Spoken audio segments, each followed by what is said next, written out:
তারা কি কোনো কিছু পাওয়ার জন্য করেছিল? পায়ও নাই, পেয়েছেন তো আপনারা। তো আমি এখানে বলতে চাই যে আরেকটা জিনিস উনি বলেছিলেন, আমি এই জিনিসটাও খুব, উনি বললেন যে বাংলাদেশের সব মানুষ দুর্নীতিগ্রস্ত, হাসিনার সমস্ত পেপার লিখে দিচ্ছে, যার বেসিসে পুরো আন্তর্জাতিক ক্ষেত্রে বলা হয়েছে যে শেখ হাসিনা কোনো মানবাধিকার লঙ্ঘন করেন না।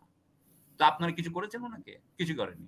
আপনারা লাগলেন কার পিছনে? নুরুল হুদার পিছনে। আচ্ছা, এটা হচ্ছে, আপনি জানেন যে এর কিছুদিন আগেই কিন্তু বিএনপি বলেছিল যে ন্যাশনাল সিকিউরিটি অ্যাডভাইজার জনাব খলিলুর রহমানকে পদত্যাগ করতে হবে, কয়েকদিন আগে বলেছিল। এখন তার বলছে না। এখন তো ওই ডক্টর খলিলের সাথে এই সাক্ষাৎকারটা হয়েছে, উনি তৈরি করেছেন। মেইন কথা হচ্ছে, আমার ধারণা, এটা আমার ধারণা, আমি ধারণা থেকে বলছি কারণ আমরা ভিতরে খবর জানি না, সেটা হচ্ছে এই যে 1.5 ঘন্টা মিটিং হয়েছিল ডক্টর ইউনূসের সাথে তারেক রহমান সাহেবের। এই 1.5 ঘন্টায় কি হয়েছে আমরা জানি না, কি কথা হয়েছে আমি জানি না, আপনিও তাই বললেন। আমার ধারণা হচ্ছে এই সময় ডক্টর ইউনূস তারেক রহমান সাহেবকে বোঝাতে চেয়েছেন যে কেন উনি এপ্রিল মে মাস পর্যন্ত থাকতে উনাকে হবে, এবং উনি তখন বলেছেন যে যুক্তরাষ্ট্রের কারণে, মিয়ানমারের কারণে আমাদেরকে থাকতে হচ্ছে, কিন্তু আমরা আপনাকে ওইটা হইলেই এপ্রিলের পরে আপনাকে আমি ছেড়ে দিব। যখন তারেক রহমান সাহেব আমেরিকার কথা শুনেছে এবং আমেরিকার এটাতে তার বদ্ধপরিকর, এটা ডক্টর ইউনূস বলেছেন, ডক্টর ইউনূসের প্রতি সম্মান রেখে উনি কিন্তু আমার মনে হয় পিছিয়ে গেছেন। তারেক রহমান সাহেব, আমার ধারণা, কারণ তারেক রহমান সাহেব ডক্টর ইউনূসের বিরুদ্ধে চুপ থাকবেন সেটা তো ভারত চাইতে পারে না, সেটা চীন চাইতে পারে না, সেটা চাইবে হচ্ছে একমাত্র আমেরিকা। এবং আমেরিকার, আমি মনে করি যে আমেরিকার কারণে ওনারা এখন চুপ হয়ে গেছেন, এবং আপনি যেটা বললেন যে এখন আর করিডোর নিয়ে কোনো কথা কেউ বলছে না।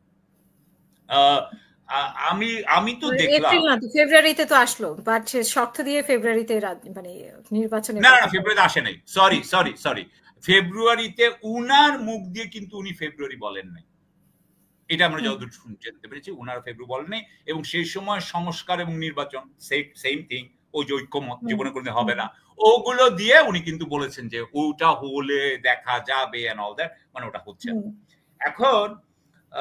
তো আমি আপনাকে আসলে যেটা বুঝাইতে চাইলাম যে সেটা হচ্ছে যে আমাদের অত্যন্ত দুঃখের বিষয় যে আমাদের যে সরকার আছেন তিনি কিন্তু জনগণের সাথে, জনগণকে আস্থায় নিয়ে কাজ করছেন না। ডক্টর ইউনূস যেভাবে বলেছেন যে বাংলাদেশের মানুষরা পয়সা দিয়ে বিক্রি করে তার ভোট, আমি অত্যন্ত অত্যন্ত দুঃখ পেয়েছি, অত্যন্ত দুঃখ পেয়েছি।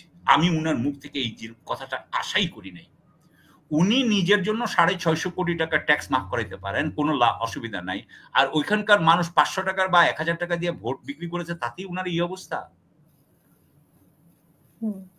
সুতরাং আমি মনে করি যে উনি বাংলাদেশের মানুষের আসলে সত্য জানেন না, উনি বাংলাদেশের মানুষের আত্মা বুঝেন না। এবং বাংলাদেশের মানুষ, এই যে বাচ্চাগুলো যাদের কিছুই পাওয়ার ছিল না, তারা যেইভাবে নেমে এসেছিল, যাদের জন্য উনি কিছুই করেন নাই, যারা এখনো সব কাতরাচ্ছে, তারা কিন্তু তারা কি কোনো কিছু পাওয়ার জন্য করেছিল? পায়ও নাই, পেয়েছেন তো আপনারা। তো আমি এখানে বলতে চাই যে আরেকটা জিনিস উনি বলেছিলেন, আমি এই জিনিসটাও খুব, উনি বললেন যে বাংলাদেশের সব মানুষ দুর্নীতিগ্রস্ত। এখন উনি বাদে বোধহয়, হ্যাঁ উনি বাদে বাকি সবাই দুর্নীতিগ্রস্ত। এখন উনি দুর্নীতিগ্রস্ত, তো দুর্নীতির বিরুদ্ধে উনি কি করেছেন বলেন? উনি বলেছেন কিছুই করা যাবে না।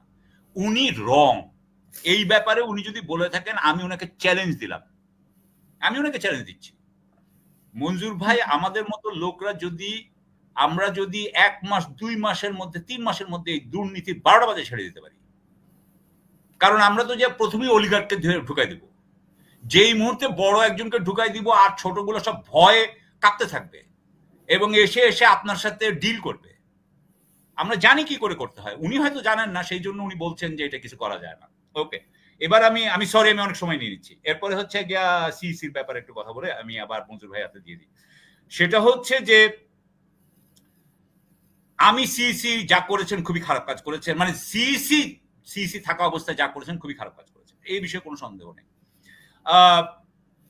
কিন্তু বিষয়টা হইল যে উনাকে আপনারা জুতার মালা পরালেন কেন?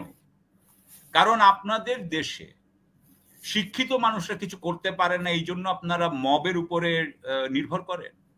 কারণ আপনাদের পুলিশ কার্যকরী করতে পারেন নাই, আপনাদের উকিল করতে পারেন নাই, আপনাদের আদালত কার্যকরী করতে পারেন নাই, এই জন্য এটা করেন। উনি করলেন কেন নুরুল হুদা সাহেবকে এই জিনিসটা? এবং এইটা কিন্তু আমি একটা কথা বলে রাখি আজকে বলে রাখছি, এটা বাংলাদেশের মানুষ কিন্তু এই জিনিস বেশি দিন সহ্য করবে না। যারা মব নিয়ে খেলছেন তাদেরকে বলে রাখছি, এটা কিন্তু একদিন আপনাদের হাত পুড়ে যাবে। কারণ বাংলাদেশ কিন্তু একটা অত্যন্ত অত্যন্ত রক্ষণশীল সমাজ, অত্যন্ত রক্ষণশীল। সুতরাং এটা আমি মনে করি যে আমাদের সমাজের পুরো ভারসাম্যটা ধ্বংস হয়ে যাচ্ছে। একটা কথা বলি, আজকে আপনারা সিইসি কে বললেন, তো ওয়াকার সাহেব কি করেছে যদি ধরা যায়? তাহলে ওয়াকার সাহেব ইয়েতে থাকবেন, কি বলে, পাওয়ারে থাকবেন। আমাদের রাষ্ট্রপতি কি করেছেন? রাষ্ট্রপতি পাওয়ারে থাকবেন। আচ্ছা, বাকি এই যে যতজন সচিব ছিল, আর ধরেন কথার কথা, আমি জাস্ট একটা কথা বললাম, I used to know him. হ্যাঁ, এই যে মাসুদ বিন মোমেন আমাদের পররাষ্ট্র সচিব ছিলেন, উনার কি হয়েছে? উনি কি কম করেছেন?